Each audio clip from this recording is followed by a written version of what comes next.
الحمد لله رب العالمين والصلاة والسلام على سيد الأنبياء والمرسلين وعلى آله الطاهرين المطهرين. أما بعد، فقد قال النبي صلى الله عليه وسلم: أدبوا أولادكم على 3 خصال: حب نبيكم وحب أهل بيته وتلاوة القرآن الكريم، أو كما قال رسول الله صلى الله عليه وسلم. محترم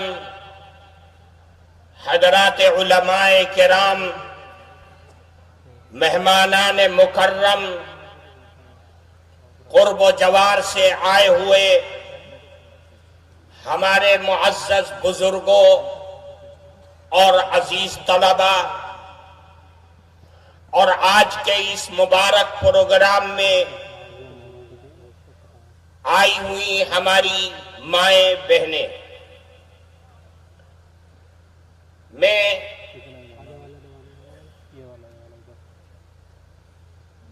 اس وقت کہ آج کے اس پرنور محفل میں جہاں حضرات علماء کرام، اہل مدارس اور علاقے کے ذمہ دار حضرات موجود ہیں، اور قرآن کی نسبت پر ہم سب کا یہاں جمع ہونا اس پرنور فضا میں نے آپ کے سامنے جناب رسول اللہ صلی اللہ علیہ وسلم کی ایک حدیث پڑھی ہے، جس حدیث میں اللہ کے نبی جناب رسول اللہ صلی اللہ علیہ وسلم جو دین اور جنہوں نے اپنی 23 سالہ زندگی میں جو صالح معاشرہ بنا کر کے دنیا والوں کے سامنے پیش کیا، دور جاہلیت اور زمانے جاہلیت کی تمام ظلمات اور اندھیروں کو ختم کر کے جو روشنی ہمیں اور دنیا والوں کے سامنے دیا، اس کی سب سے پہلی کڑی اور سب سے پہلا زینہ آقائے نامدار صلی اللہ علیہ وسلم نے ہم سب کے سامنے جو پیش کیا ہے کہ اے مسلمانوں، اپنی اولاد کی صحیح اور شرعی اور دینی اعتبار سے تربیت کرو. ہر مربی کو، ہر ماں اور باپ کو یہ تعلیم کیا ہے اور یہ اعلان کیا کہ جس طریقے سے تمہاری نماز تم پر فرض عین ہے، رمضان کا مہینہ آئے روزہ رکھنا فرض عین ہے، حج اگر فرض ہے جس طریقے سے وہ فرض عین ہے، وہی حیثیت ہے مسلمانوں اسلامی شریعت کے اندر، اسلامی ماحول اور زندگی کے اندر اولاد کی تربیت کرنا ہر ماں اور باپ پر فرض عین ہے.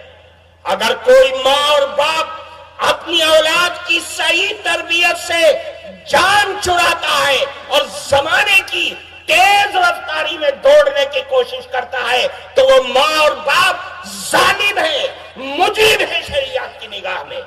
میرے بھائیوں، اللہ کے نبی نے فرمایا اپنی اولاد کی دینی تربیت کرو. ادبوا اولادکم علی 3 خصال. رسول اللہ نے فرمایا اپنی اولاد کو 3 چیزوں کی تعلیم دو، جو 3 چیزیں بنیادی حیثیت رکھتی ہیں وہ آپ اپنے دماغ میں بٹھا کر کے یہاں سے جائیں. اور میں علماء اور ائمہ اور خطبہ سے یہ کہتا ہوں کہ آپ بھی اپنی تقریروں میں، اپنے جلسوں میں، اپنے پروگراموں میں اس بات کو یقینی بنائیں کہ ہمیں اپنی قوم کو، عوام کو یہ بتانا ہے کہ رسول اللہ نے یہ فرمایا ہے کہ اگر اولاد کی صحیح تربیت کرو گے تو معاشرے میں صلاح پیدا ہوگی اور یہ دنیا اسلام اسلامی تعلیم کے سامنے اپنے گھٹنے کو ٹیکنے پر مجبور ہو جائے گا۔ فرمایا ادبوا اولادکم علی ثلاث خصال حب نبیکم، پیدا ہونے کے بعد سے لے کر کے جو پہلی چیز آپ کو تعلیم دینا ہے وہ رسول اللہ کی محبت کی تعلیم دینا ہے۔ بچہ پیدا ہو گیا، ابھی سوچنے اور سمجھنے کی صلاحیت نہیں ہے، لیکن رسول اللہ نے کہا اذان دو دائیں کان میں، بائیں کان میں اقامت کہو، اور اس کو تعلیم دو کلمہ لا الہ الا اللہ کی جب بولنے کے لائق ہو جائے۔ رسول اللہ کی محبت کی تعلیم کہ آقا نامدار رسول اللہ سے محبت کرنا ہر مسلمان کا دینی ملی ایمانی فریضہ ہے، اور اس کے کان میں اذان اور تکبیر کے ذریعے سے اس کے دل میں رسول اللہ کی محبت اور اللہ کی وحدانیت کا بیج ڈال دو، تاکہ وہ بیج جب بڑا ہوگا تو قیامت کی صبح تک اس کے دل میں، اس کے بدن میں، جب تک سانس کا آخری لمحہ باقی رہے گا، رسول اللہ کی محبت سے سرشار ہوتا رہے گا۔ اس کی جوانی رسول اللہ کی محبت میں گزر جائے، اس کا بڑھاپا رسول اللہ کی محبت میں گزر جائے، اور آخر وقت میں لا الہ الا اللہ کہتا ہوا اس دنیا سے چلا جائے۔ میرے بھائیوں، آج کے اس مبارک پروگرام میں آپ کو یہ تعلیم کی جا رہی ہے کہ یہ ساری نورانی فضائیں، یہ نورانی برکتیں، یہ قرآن کا نظام یہ آپ سے کہتا ہے کہ اگر ہمارے بچوں کے دلوں میں رسول اللہ کی محبت نہیں ہے تو کچھ نہیں ہے، نہ ایمان کی سلامتی اور اس کی بقا کی حفاظت ہو سکتی ہے، کوئی گارنٹی لے سکتا ہے۔ رسول اللہ کی محبت ہمارے بچوں کے دلوں میں بنیاد ہے۔ پھر فرمایا کہ رسول اللہ اپنی اولاد کو اہل بیت کی محبت سے ان کے دلوں کو سرشار کر دو۔ اہل بیت کی محبت بتلاؤ کہ رسول اللہ کی صاحبزادیاں کون تھی، کتنی تھی، ان کو سکھلاؤ۔ آپ کے چچاؤں، آپ کی پھوپھیاں، آپ کے اہل خانہ کے نام بتلاؤ۔ ہم نے بتانا چھوڑ دیا، آج ہمارے بچے اس سے غافل ہو گئے۔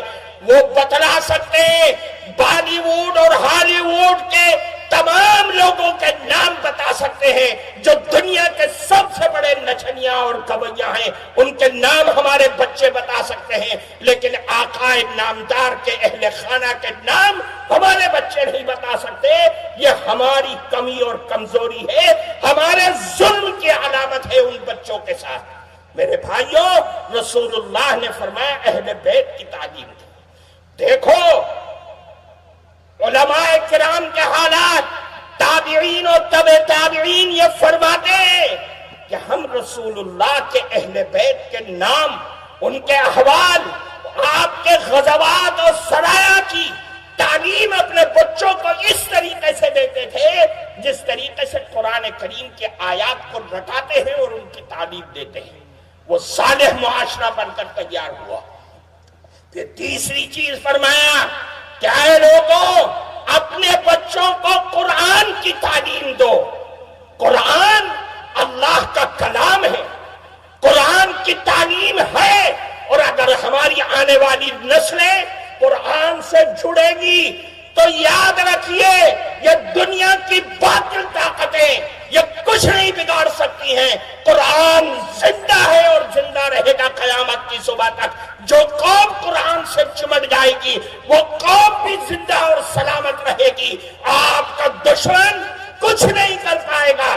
آج دنیا کی تاریخ گواہ ہے، جو لوگ قرآن سے جڑ گئے، امریکہ اور اس کی سہیوگی طاقتیں عراق کے اندر، مصر کے اندر، فلسطین کی سرزمین پر سب کچھ کر ڈالا، ساری طاقتیں جھونک دی، لیکن قرآن کے ماننے والے آج بھی زندہ ہیں، شاداب ہیں اور زندہ جاوید رہیں گے۔ ہمارا ماننا یہ ہے کہ قرآن اور قرآن سے جڑنے والے قیامت کی صبح تک زندہ رہیں گے، اور جس دن یہ قرآن کے نام لیوا، قرآن کے حافظ، قرآن پر ہو جائیں گے، یہ چاند، یہ سورج، یہ ستارے، یہ آکاش اور دھرتی کا سارا نظام چکنا چور ہو جائے گا اور قیامت برپا ہو جائے گی۔ اللہ کی زمین پر قرآن سے جڑ جاؤ، قرآن کی تعلیم دو۔ یہ سارا مجمع، یہ سارا نظام، یہ لاکھوں کا خرچ، یہ اسی لیے آپ کو بنایا جا رہا ہے اور یہ منعقد کیا جا رہا ہے کہ مسلمانوں اپنا رشتہ قرآن سے جوڑ لو۔ قرآن سے جڑو گے تو یاد رکھو اس دنیا انسانیت کے اندر اسلام کا بول بالا ہوگا، اسلام زندہ ہوگا۔ قرآن اللہ کی کتاب ہے۔ قرآن ہے کیا چیز؟ قرآن کے اندر شکتی ہے، قرآن کے اندر طاقت ہے۔ اللہ کے نبی نے فرمایا قرآن کیا ہے؟ القرآن هو حبل اللہ، قرآن تو اللہ کی رسی ہے۔ ایک سرا اللہ کے ہاتھ میں، دوسرا سرا زمین پر ہے۔ قرآن اللہ کی رسی ہے، اس رسی کو مضبوطی کے ساتھ پکڑ لو۔ میرے بھائیوں اور دوستوں، یہ نظام ہے۔ قرآن تو نور مبین ہے، شفاء النافع ہے، عصمت لمن تمسک بہ ونجات لمن تبعہ۔ جس نے قرآن کو پڑھ لیا وہ دنیا کا سب سے بڑا محافظ بن گیا، وہ دنیا والوں کے سامنے عفت اور عصمت اور پاک دامنی کا امین بن گیا۔ جس نے قرآن کو پڑھ لیا وہ زندہ جاوید بن گیا۔ اس لیے میرے بھائیوں، آج کی اس مبارک مجلس میں یہ تین تعلیم لے کے جانا، اپنی اولاد کو رسول اللہ کی محبت ان کے دل و دماغ میں بھر دو، اپنی اولاد کو اہل بیت کی محبت سے سجا دو، قرآن کی تعلیم ان کے زندگیوں کے اندر بھر دو۔ یہی ہماری نجات کا ذریعہ ہے، یہی ہماری بقا کا ذریعہ ہے۔ اللہ ہم سب کو عمل کی توفیق عطا فرمائے، اور اس مبارک مجلس میں جو علماء ارباب حل لوگ آپ کے سامنے اور ہمارے سامنے جو فلاح، بہبودی اور ترقی کے لیے جو بنیادی تعلیم پیش کریں، ہم سب اس کو اپنی مضبوطی سے پکڑیں۔ اللہ تعالی ہم سب کو اپنے حفظ و امان میں رکھے۔ وآخر دعوانا ان الحمد للہ رب العالمین۔